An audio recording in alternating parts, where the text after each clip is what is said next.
Се гледали крајот на преговорите за името што се водат под покровителство на Обединетите нации? Што ќе загуби, а што ќе добија Македонија со евентуалното решение?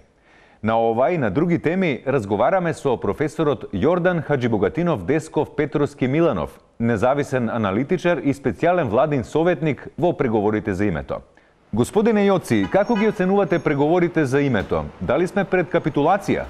Да. Пред да одговорам, само да напоменам дека јас сум овде неполн месец, меѓутоа видете како би можеле преговорите да евалуираат, меѓутоа тука мислам на суштествено да евалуираат, мора да ги сачекаме резултатите, не може да брзаме со тоа.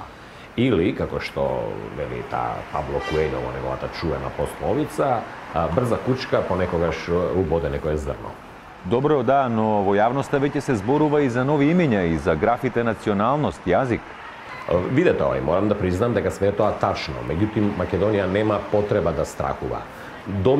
Доминае сунт, што би рекле старите Грци. Или, еве да речеме, таман работа и да се прифатат сите грчки, така наречени барања, Македонија не значи дека би изгубила многу. Ние сме сепак една млада земја, или што би рекле, во универзумот мора да постои некаков баланс. Добро, значи ние ќе ги изгубиме преговорите, така? Па не мора така да се гледа. Каде ви оптимизмот? Каде ви олимпискиот дух? Каде ви олимпиското мото, ви се молам? Значи, не е важно колку ние ќе изгубиме или дали ќе изгубиме све во преговорите. Битно е да се учествува. Само што едно прашање, професоре. Кога според вас е најдобро да се реши името? Видете, тера е стела нолитур баре циркулос меос homo homini lupus est.